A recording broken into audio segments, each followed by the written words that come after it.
अरबों साल तक धरती पर जीवन सिर्फ एक सेल से बने जीवों की शक्ल में था।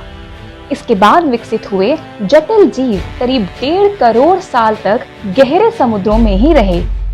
वैज्ञानिकों के सामने ये सवाल रहा है कि ये जीव पैदा कैसे हुए और बिना रोशनी, वायुमंडल में बेहद कम ऑक्सीजन और खाने के कम स्रोतों के साथ कैसे जीवित रहे। स्टैनफोर्ड यूनिवर्सिटी की एक स्टडी में संकेत मिले कि महासागरों की गहराई में स्थिर तापमान की वजह से ऐसा मुमकिन हो सका। आज धरती का 50 से 80% जीवन महासागरों में पाया जाता है, लेकिन इनका आधार रहा तापमान चिंता का कारण बन चुका है। दुनिया भर में 3 अरब से ज्यादा लोग महासागरों पर आजीविका के लिए निर्भर हैं। बावजूद इसके इनके ऊपर पड़ते असर को एक सीमित आबादी के लिहाज से ही गंभीर समझा जाता है।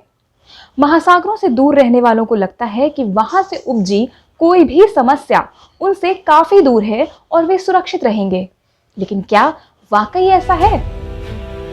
अमेरिका की national oceanic and atmospheric administration की जियोफिजिकल फ्लूइड डायनामिक्स लैबोरेटरी में प्रोजेक्ट साइंटिस्ट डॉक्टर हिरोयुकी मुराकमी ने नवभारत टाइम्स ऑनलाइन से बातचीत में बताया है कि नई स्टडीज में पाया गया है कि ट्रॉपिकल साइक्लोन ज्यादा लंबे वक्त तक जमीन पर रह सकते हैं और गर्म तापमान में जमीनी भाग पर और ज्यादा दूर तक जा सकते हैं।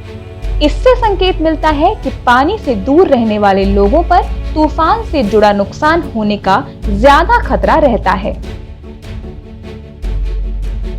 महासागरों के गर्म होने से ज्यादा मूसलाधार बारिश भी बार बार हो सकती है, इसलिए महासागर से दूर रहने वालों का खुद को सुरक्षित मान लेना ठीक नहीं है। डॉक्टर मुराकमी के मुताबिक ऑब्जर्वेशन से कंफर्म किया गया है कि महासागरों की सतह का औसतन तापमान लगातार बढ़ रहा है, खासकर 20वीं सदी के बाद से।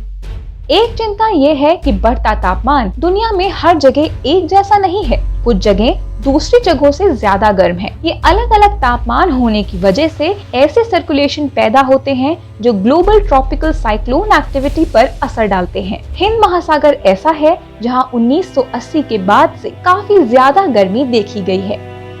डॉक्टर मुराकमी ने बताया है, हमने हिंद महासागर में, खासकर अरब सागर में 1980 के बाद से ज्यादा संख्या में तीव्र चक्रवात देखे हैं। हमारी क्लाइमेट मॉडलिंग स्टडी के आधार पर पाया गया है कि इंसानी गतिविधियों के कारण ये गर्मी हो रही है। पिछले 50 साल में धरती पर जो वार्मिंग हुई है उसमें से 90% महासागरों में हुआ है। गर्म पानी के ऊपर चक्रवात तीव्र हो जाते हैं। अरब सागर में आमतौर पर समुद्र की सतह का तापमान 28 डिग्री सेल्सियस से कम रहता है और 1891 से 2000 के बीच सिर्फ 93 चक्रवात रिकॉर्ड किए गए। वहीं बंगाल की खाड़ी में तापमान हमेशा 28 डिग्री सेल्सियस से ज्यादा रहता है और इतने ही समय में यहाँ 350 चक्रवात आए। लेकिन साल 2001 और 2021 के बीच अरब सागर में 28 चक्रवात आए और तूफानों की तीव्रता भी तेज हो गई। ये बढ़ते समुद्री तापमान का नतीजा था जो 31 डिग्री सेल्सियस तक जाता था। साल 2016 में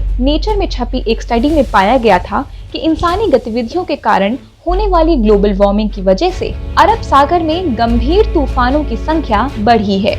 हवा के मुकाबले पानी का तापमान बदलने के लिए उसके तापमान में ज्यादा बढ़त या गिरावट होनी चाहिए। ये काफी मुश्किल और लंबे समय में होने वाली प्रक्रिया होती है।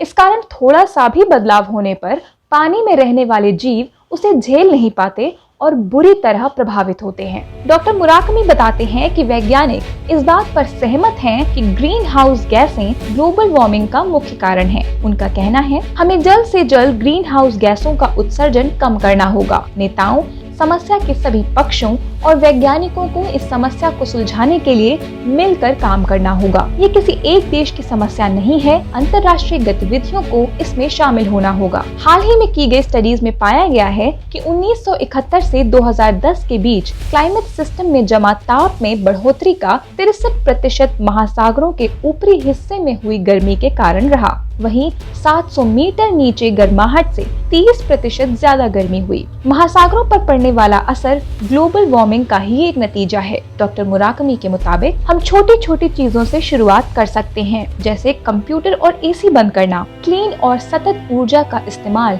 धरती को खतरे से बचाने के लिए जरूरी है। आम लोगों को ये समझना होगा कि हमारा एक एक कदम सिर्फ हमारे आसपास ही नहीं, दुनिया के दूर दराज कोनों पर भी असर डालता है। इससे न सिर्फ उन इलाकों में रहने वाले लोगों के सिर पर संकट खड़ा हो जाता है, बल्कि घूम फिर कर हमारे जीवन को भी मुश्किल करता है।